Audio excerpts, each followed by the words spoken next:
Hi everyone, welcome. Today we're going to be making this Christmas scene. My goal with this is to get you right into Blender, making something that looks really nice, but not overwhelming you. So to that end, I'm going to make this a two-part video. The first part we're going to be making this scene, and then we're going to add a little bit more detail and get a little bit more complex, not too complex, in the second video. So let's go ahead and jump right in. I have my new Blender scene here. Let's click out of that. I'm going to go ahead and get rid of this default cube. We won't need it right now. So I'm going to just hit X and delete that. Now, before we start, I'm going to do a couple things. I'm going to turn on some statistics so that we can keep an eye on our mesh count. As we add things in, it's going to get a little high, so we want to make sure that we keep it as low as we can so that we're not taxing our computer too much. So I'm going to go down to the bottom of my screen, right click, and make sure I have scene statistics turned on. And it'll show you over here how many vertices and faces we have in. Right now we don't have anything. We just have two objects. That's our light and our camera. And then I'm also going to go over here. I'm actually going to go over here and I'm going to make sure statistics are turned on as well. And that'll bring me a little menu here. Some of the same things, but when I select an object, it's going to tell me how many vertices and faces it has so that I can identify any troublesome objects in my scene if they have too high of a mesh count. So the first thing I want to do is go ahead and put in some mountains. I want to make the background mountains for my mountain range. So I'm going to go to Edit, Preferences, and under Add-ons, I'm going to search for Landscape. And I'm just going to make sure it's going to be turned off probably for you by default. Just go ahead, put the check mark in, and now it'll be turned on. Now what we're going to do is I can either go to Add in objects, and under Mesh, here's Landscape. Or what I like to do is hit Shift-A, go to Mesh, Landscape. It's the same menu, just a quick way of doing it. And it's going to drop in a mountain. Now if I want to change this, as long as I haven't clicked anywhere else in the scene and it's already highlighted, I can go to this menu here, go ahead and open it. And under here I have all my presets. And under here you can see you got lots of them. We have billows, canyons, cliffs. There's even some lakes with some mountains in it. So you got lots of presets here. I'm just going to go to Mountain 1. I'm going to start with Mountain 1. And if you want to change it, you just go to this random seed here, and I can scroll through and pick different mountains. Doesn't matter, just find one you like. I'll just start with this for now. I'm going to add in a few. The one thing I do want to change on this, I'm not really going to change any of these settings, except the subdivision. Now subdivision is going to be how high our mesh count is. If we could look down at our statistics here, you can see just that mountain added in 16,000 faces. So we want to try and keep this low, especially when we start adding in things like trees. It's going to get really high. And you kind of want to keep it under 1 million in my experience, depending on what your computer can do. When you get beyond that, it starts slowing down Blender a lot, could crash. So we just want to keep an eye on that. And you can see it if I turn on my wireframe here. You can see how dense this is. I don't need this dense. I don't need that much detail because this is going to sit in the background of my scene. So let's go ahead and divide this by 2. I can go in here and just hit divide by 2, hit enter. I'll bring it to 64, or I can just type in 64. Either way will do it. And now I still have plenty of detail there. Go back here. I've now cut this down to under 4,000 because we've divided it twice in both directions. So this is a quarter of what it was. So I'm just going to go ahead and click somewhere here. And now if I click on it again, I can't get that menu back. So if you do make a mistake, just delete this and add in a new mountain and you'll get that menu right back. Let's go ahead and hit 0 on our number pad to go into our camera. And let's change our perspective. This is looking down too far on the mountains. I want it looking backwards toward the mountains. To do that, I'm going to put N on my keyboard. N will pop out this menu over here. And I'm going to select my camera. I want to change my camera's position. And what I'm going to do is I'm going to move it back a little bit. I'm going to move it somewhere around 11, somewhere in there, and then move it back somewhere here around 11. And whatever perspective works for you, you can choose that. And then I'm going to tilt the camera up somewhere around 80. This is moving pretty fast. All I'm doing is clicking and holding my left mouse button here and then dragging left to right. If I want to slow it down, I can hold shift while I do that, and that'll be much slower. I'm going to put it around 80, 82, somewhere in there. And this is where my snowman's going to sit, and then my mountains will be back here somewhere. We can always change this later. Find a place that works for you, but I like this perspective. Then I'm going to click on my mountains here, and they're pretty small. If you remember, this is basically the size of our default cube. We want them bigger. They don't have to be too big because they're going to be in the background. We don't really know the distance off in the background, so they don't have to be too big, but I'm going to scale it up by 10. So I'm going to hit S to scale, and then type in 10. Now I want to move it backwards, so what I'm going to do is I'm going to hit G for grab, but I don't want it to move up and down, so I can hit Shift Z or Shift Z, and that'll make it so it can move in the X and the Y direction, but not in the Z direction. So then you can see it now, it's just sliding along that plane, and I'm just going to put it off somewhere back here. Let's go ahead and hit Shift A again, go ahead and add another mountain, and I already have my subdivision set, so I'm just going to scroll through this till I find a few that I like. One looks pretty good. Let's go ahead and click on it, hit S, 10 to scale it up, G, Shift Z, and move it back. Maybe we'll move it here. You can see when I move it too far back, it starts clipping. It's kind of out of the scene line of the camera. We can change that in our settings, but I know that's too far, so I'm going to go ahead and just move these forward a little bit. Every time I do this, I get different results, so it's kind of a fun one. You have a lot of creativity here. Let's go ahead and add in a couple more. Shift A, add in a landscape. Let's go ahead and choose some other mountain ranges. Scale up by 10. G, Shift Z, move it back. I want a break here so that I can kind of see my sky. I'm going to add in one more. That's some nice detail. S, 10, and we'll move it back over here. There we go. We have some nice background mountains. Perfect. Now I want some lumpy snow for my snowman to sit on. So I'm going to go back and add in a new landscape. This time I'm going to go to the Mountain 2 preset. And as you see, there's some lumpy snow here. They're not big and jagged. I am going to make it bigger, but what I'm going to do is I'm actually going to change the mesh size in here. So this will make it bigger and fill up this foreground here, but without scaling it and making a big mountain. So I'm going to change these to 15 in both X and Y. And now we're filling up our foreground here. Now they're a little bit jagged here, so I can smooth those out a little bit. I'm going to change my depth here and just bring it down to, say, 4. And then what I'm going to do is I'm going to change my offset and raise this up a little bit. It'll be a little mound, a little hill. Go ahead and move that. That's the wrong offset. My apologies. What we want, let's go ahead and reset that. If you click on any of these and hit backspace, it should reset it to its default. I actually wanted this displace offset. So here we have our noise pattern offset. Here we have our overall displacement. And you could choose something else. You could choose a lake if you want, but I would recommend that you have flat edges. That'll help blend it into the background mountains and our midground that we're going to make. So have some flat edges, choose something with that. Here's my offset that I want, my displace offset, and I'm going to raise it just a little bit. It's a little too much. Let's slow it down. Maybe something like that. Now I need to combine my background mountains and my foreground, and I just need to make something in this midground here, something to connect them. For that, I'm going to add in a plane. I can hit Shift A, Mesh, and the first one there is a plane. You can see it there, it's pretty small, so I'm going to scale it by, say, 50, and that looks pretty good. Just make sure your mountains, when you have your mountains here, make sure they're not off here. Make sure they are overlapping with this plane a little bit. So if we look in here, we have our background mountains for foreground. These look pretty small, but once we add in this center hill, which we're going to do, and some trees, they're going to look a lot farther away.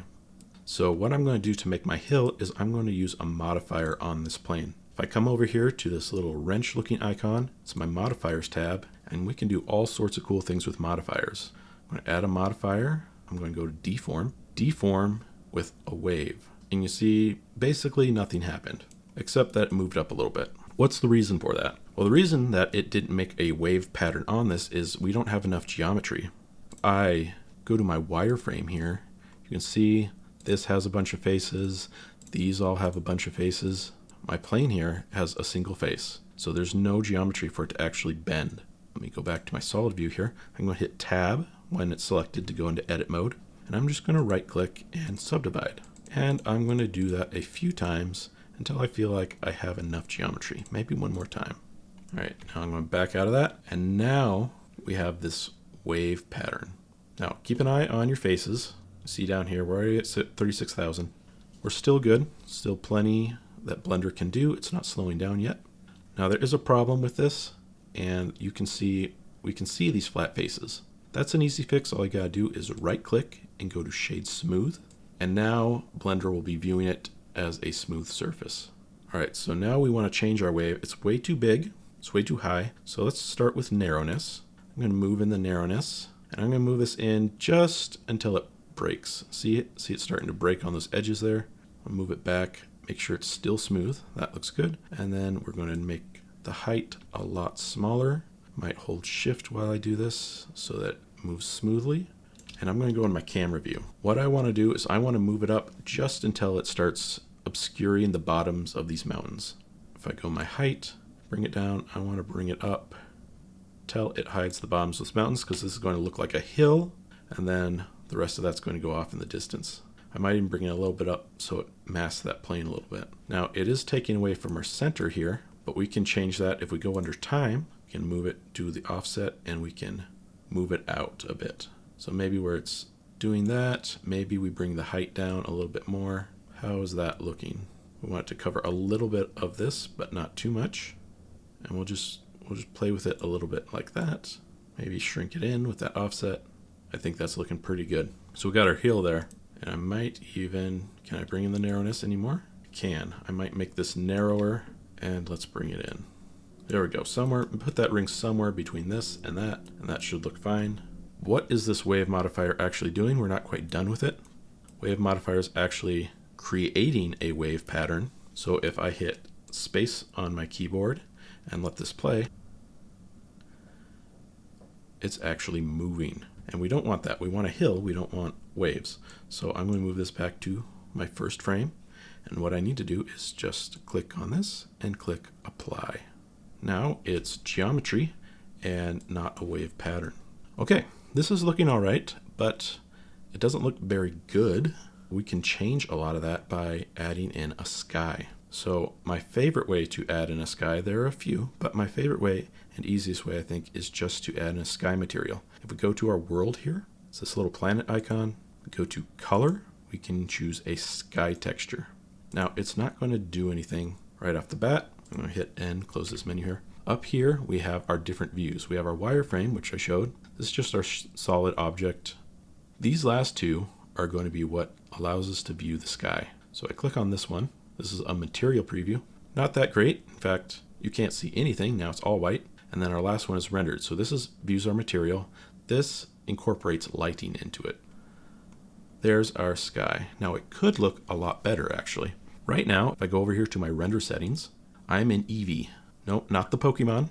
This is the Eevee render engine. And what a render engine is how the computer handles light calculations. And I don't want to use Eevee for this. I want to use cycles. Well, I actually will use both Eevee and cycles. If I go back to my material tab, this is actually Eevee. And it will always remain Eevee. But I can change my render to cycles. The difference between these two is just the lighting. So if I click on this caret here and turn on scene lights and scene world, now these are both the same. That's the way I want it because I want to be able to see some of this in Eevee. So this will be my Eevee setting. This material will be my Eevee render. And this last one will be my cycles render. So I'll just go over here and change this to cycles. And now you can see there's a lot more shadow, a lot more going on. I just flip between these two real quick. Here's our Eevee. Eevee is closer to a game engine, gives you that kind of lighting. Cycles will give you more realistic lighting. So Eevee and cycles. Now it's a little slow. You can see it has a lot of noise in it. It takes a while to think. A few things I can do is change this from supported to experimental, because we're going to use that later on, and from CPU to GPU compute. So now it's going to be using my graphics card to calculate and not my CPU. And it's thinking about it. It might take a second to kick in. Also make sure under Edit Preferences, if I go to System, make sure you have optics, if you have optics, or CUDA enabled, and select your graphics card. Now it's not working because I'm recording, so it's probably taking a second. Let's go back to Eevee. All right, I'm back with Blender. I got it working again. I am going to go into Eevee mode for this. I'm going to do most of my work in this Eevee rendered mode, just because it's a little bit easier on the computer.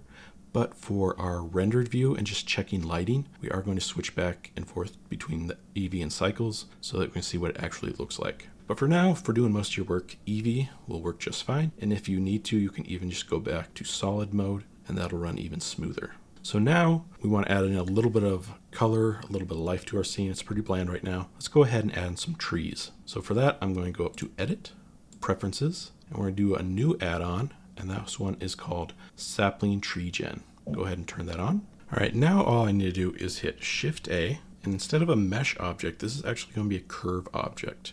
So I'm going to go down to sapling tree gen, and I'll explain what a curve object is in a little bit. This is not the tree I want. I want to change my preset for this. So if I need to change it, I go down to the bottom, in this case, load preset, and I'm going to choose the Douglas fir, and it is ginormous. So I'm going to go to scale, change it from 35 to 1. And I'm going to use these kind of as fake pine trees. We have lots of pine trees around here, but the reason is for leaves. When we put leaves on this, the Douglas fir is going to have a lot fewer leaves. The pine tree, of course, is going to have needles, and there's going to be lots more. So I'm going to use this as a tree to use in the background and scatter around just kind of as a forest. So I'm going to not change anything here. I'm going to go to geometry, and I'm going to go to branch splitting. There are lots of settings here. I encourage you to play with them and see what you can make, but I'm just going to go to branch splitting. I'm going to keep it pretty simple. I'm going to add in a few branches. Now we have base splits here, which will break up this main body here. If I click on that, see it splits it in two. I'm going to leave it at 0. I only want the one main body going up, and I want splits on all these branches. So every time I add in a level here, it's just going to basically split off the last one. So if I go down one, see there's just the main branch. I go to 2, we've got splits off of that. If I go to 3, it'll split off of that. And I would say don't go really much above 3.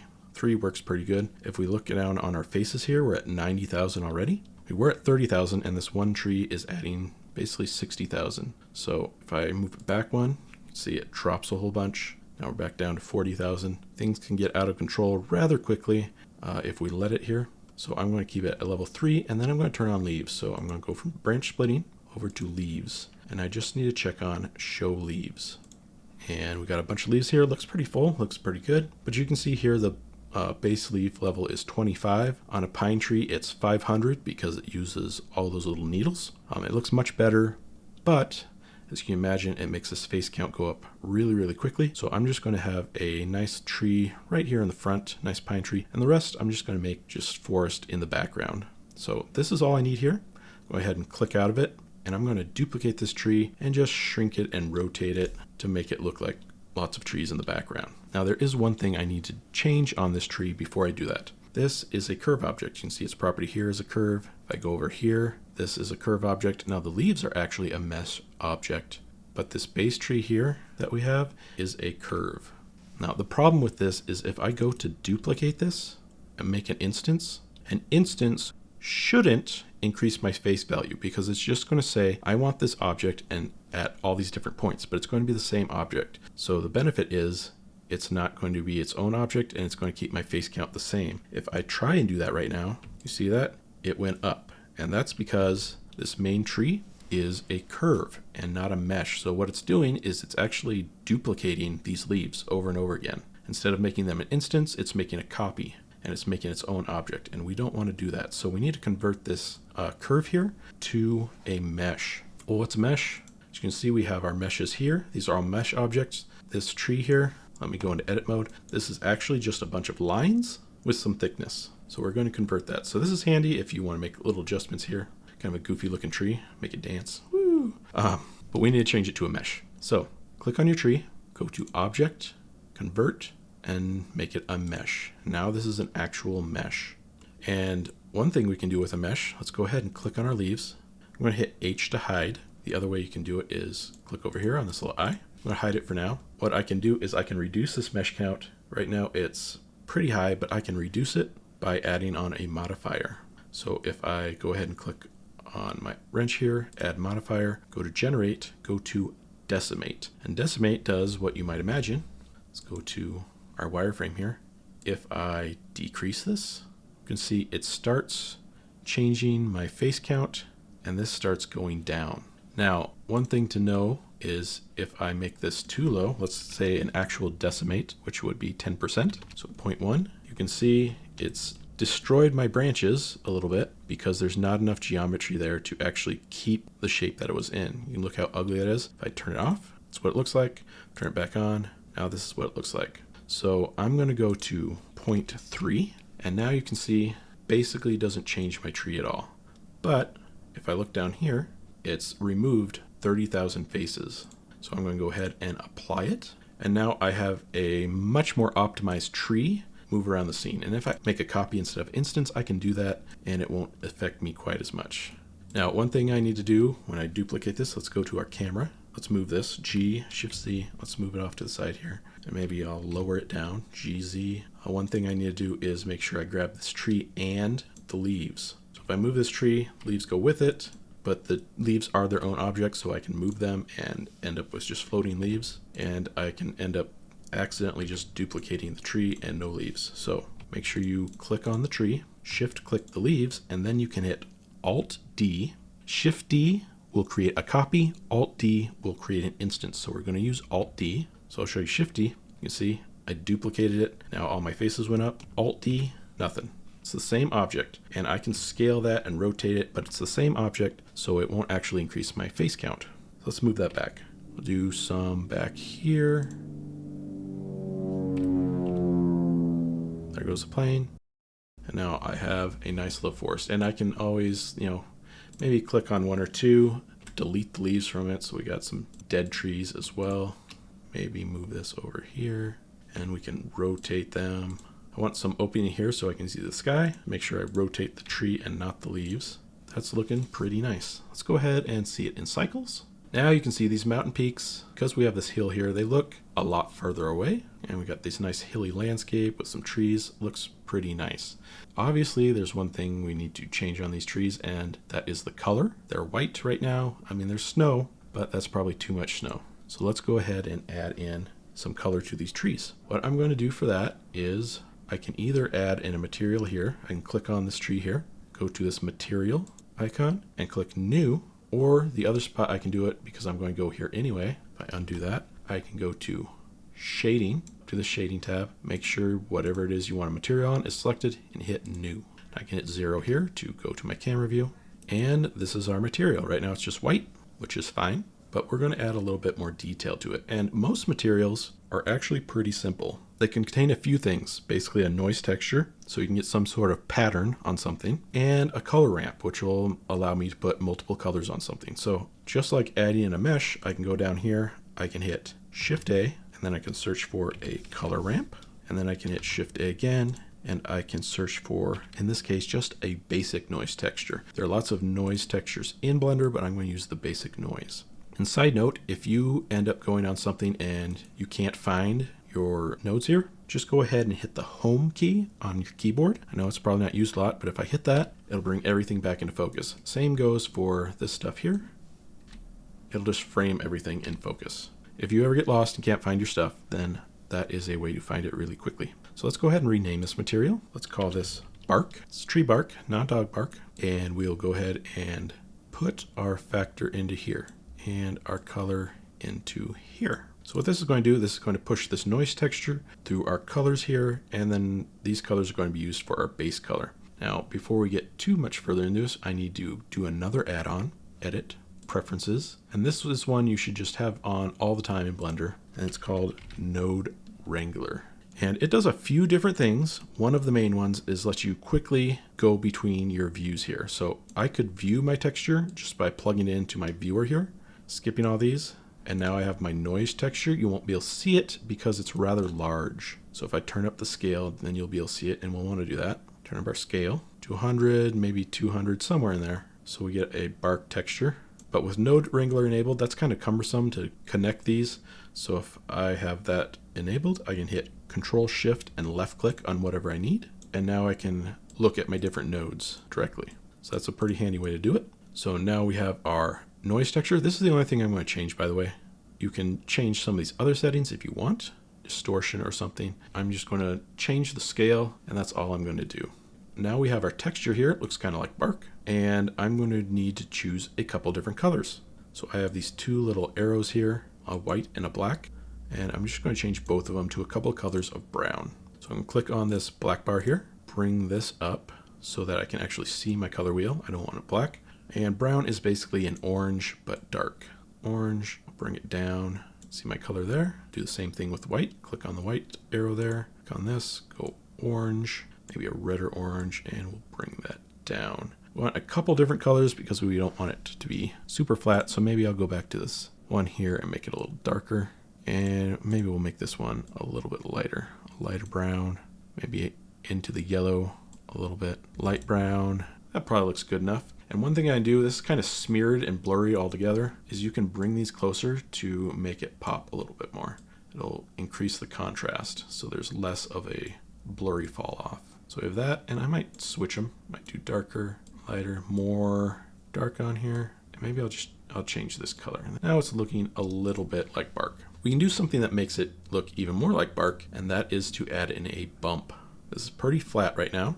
In fact, there's something else going on. If I go to my cycles view, it's flat and it's also very shiny. And we don't want shiny, so what I can do is I can go in my roughness here. You can see if I take that all the way down, it's a super shiny tree. We don't want a plastic tree, so turn the roughness all the way up. And then we're going to add in a bump. Shift A, and we can search for bump. And it does exactly what you might think it does, is it changes the lighting pattern on this to look bumpy. Now we do need to choose how this is bumpy. If I just plug this in right now, it's not going to do too much because we haven't told it where it needs to be bumpy. Well, we already have this white and black pattern, and basically where it's black, it's not going to be bumpy, and where it's white, it is. So we could use that. We could also come off of our more contrasty version here of our color. So I'm just going to do that. Either one will work. Plug it into the height, and then from this normal to the normal. And nothing is happening, and it always messes me up, but this is a good opportunity to show you that if you see what's going on, I'm just hooked into my color. I'm actually not seeing what's going on this one. So Control-Shift-Click, and now everything is connected. Now I'm viewing my bump as well. And you can see it pops right up. Looks pretty good. In Eevee or cycles, we have bark. And especially at a distance, this is going to look pretty good. You can always change the color a little bit, change the contrast a little bit more, pop out a little bit more. I might just reduce that, keep it a little bit darker, maybe increase this. Some a little bit more dark material. Play around with it until you get something that you like. All right, and that is all there is for the bark material. Let's go ahead and change the leaves. We want some snow on these leaves, but we don't want them to be white. So I'm going to go ahead and add a new material. Just call this snowy leaves. And we're going to do a similar thing. Let's go ahead and add in our color ramp and go ahead and add in a noise. So let's go ahead and Control-Shift-Click this noise texture. Again, increase it till we get some difference here. Maybe somewhere between 50 and 100, somewhere around there. That might look pretty good. Let's go ahead and connect these. View my principle there. Let's go ahead and connect all that. And give white and black. I already have the white, so I'm just going to change the black. And I'm going to make this a green, and then bring this down to make it a dark green. And it's pretty washed out. Let's go ahead and add in some contrast by moving these two closer together. And maybe some more green. I don't need too much green. About there's probably nice. And the rest can be snow. And now we have snowy leaves. Look at that. Bark, snowy leaves.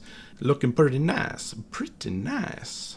All right, so we're done with that. Let's go ahead and go back to our layout here where we started. I'm in Eevee here. That's fine. I think the first thing I'm going to do is organize this a little bit. You can see over in our outliner here, we have a whole bunch of things and it's starting to get a little messy. Right click up here, add in a new collection, make a collection for the trees. So I can go ahead and grab this tree, shift left click the bottom to grab all of them, drag and drop them into here. And don't forget your leaves. Your leaves will show up outside of that. So go ahead and drag those in as well. And now we have my leaves. And the nice thing about collections is now I can just turn those on and off at will.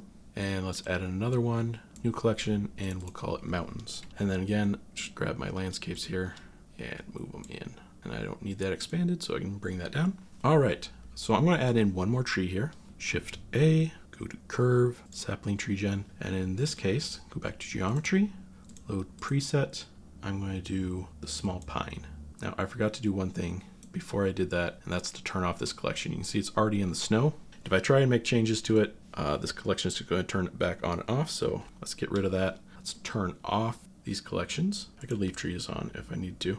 And now I can go ahead and add that in. That will drive you nuts. If you try and make changes, this will just turn back on, but I want to be able to see the bottom of it. So go ahead and go to our small pine. I'm going to go ahead and increase the branch rings a little bit, increase the density, 20, maybe 25. Just get more branches in there. That looks pretty good. I think that's all I'm going to change. I'm going to go ahead to branch splitting.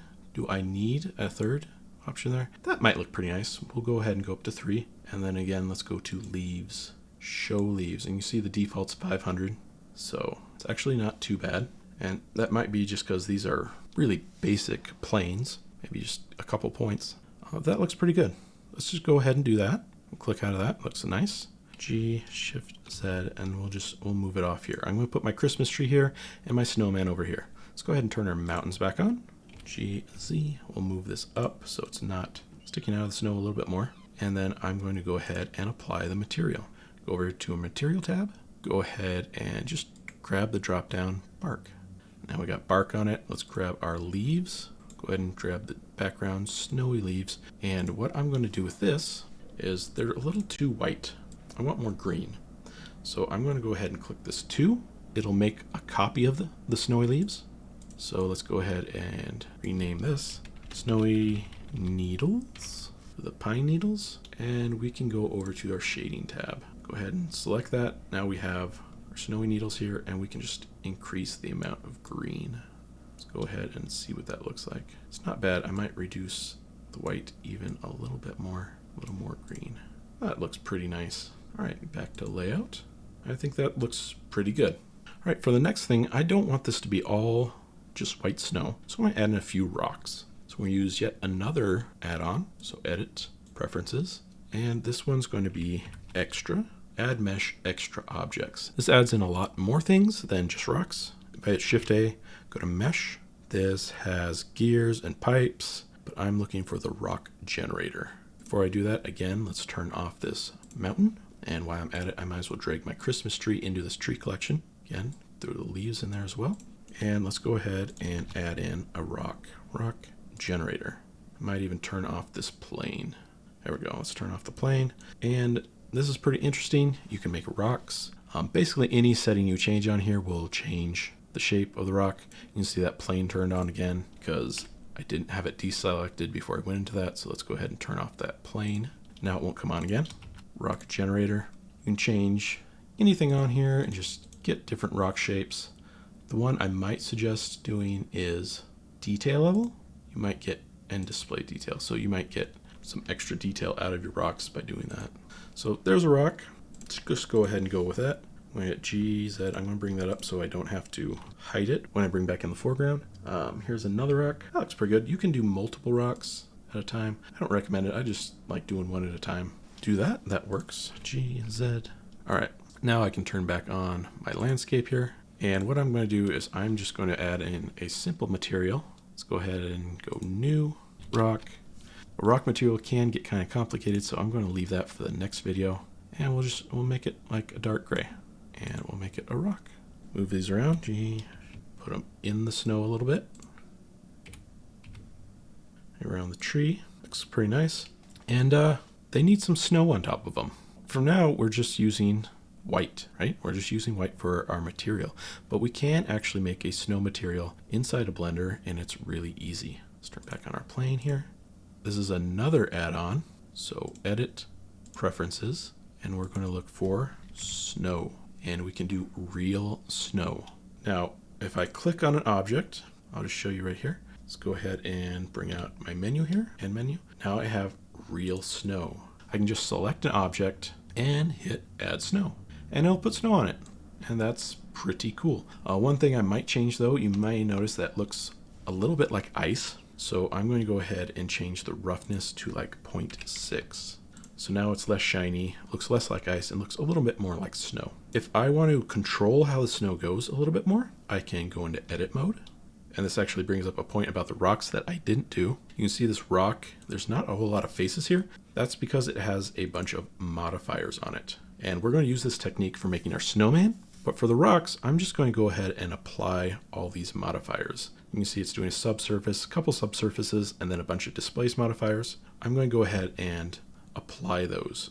So I'm going to select it. Instead of going one at a time, I can go to Object, Apply, Visual Geometry to Mesh. And it's basically going to do what you see is what you get. Is kind of a deal here. So select that. Now all of those are applied. Now when I go in, now I have actual mesh, and that's a pretty dense mesh. Again, I might go into my modifier and do a decimate on this. Let's say 0.5 and back in. So now it's a little more manageable.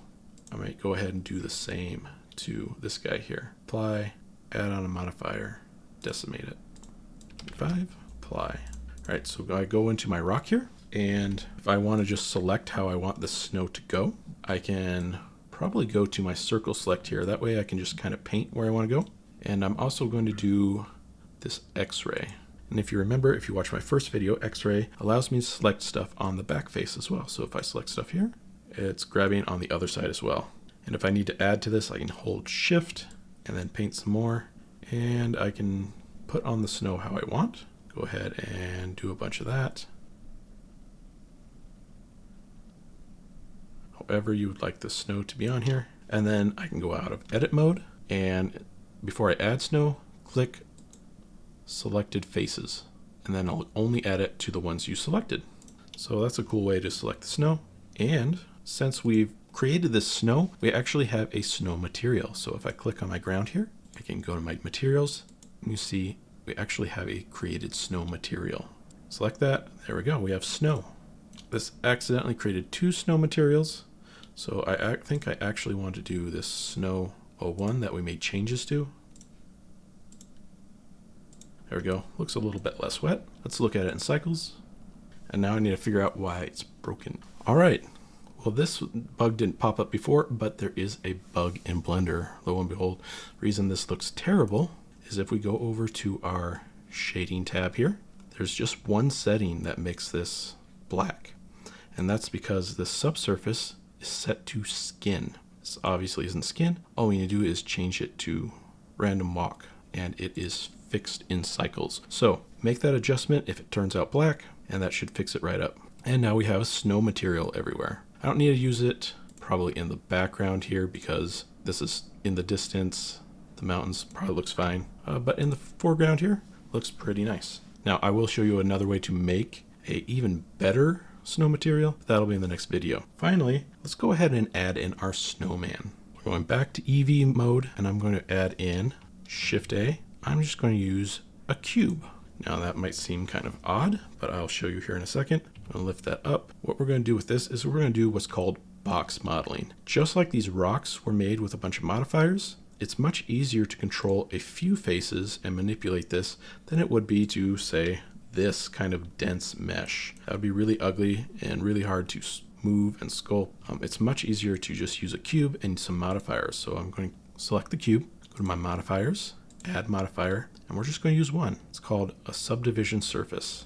And I can go ahead and choose maybe 2 on that. I can go to 3, but I don't really need to go 3. I can right click on it and do shade smooth, and now it's a circle. And as you noticed, what it was doing is it was adding in some extra geometry. It was subdividing the surface, but it was actually molding it into a sphere as well. So this makes it really handy because if I go into edit mode, now if I want to select something, let's go ahead and go back to box select. I can select a face, and now I can manipulate it a lot easier. Or maybe I just want to point, and I can shape it that way instead of having to select a whole bunch of faces. So that's really handy. I can also, manipulate, add in some loop cuts with Control R, and I can change the way it looks like that. The closer I get these edges together, the flatter it will be. But just to give you some ideas of how to shape this, and I find this is a much easier way to work than having a whole bunch of vertices to work with. So I'm going to go ahead and move that down, maybe move it over, frame it right about there. That's nice. I'm going to hit Shift D in this case. I want its own object, so G, Z, move this up, scale to about 0.7, Z, bring it down, duplicate that again with Shift D, move it up, scale it down 0.7, and that looks pretty nice. And I can also, if I want to, I could add in the snow material, see what that looks like. Go ahead and add it to all of them.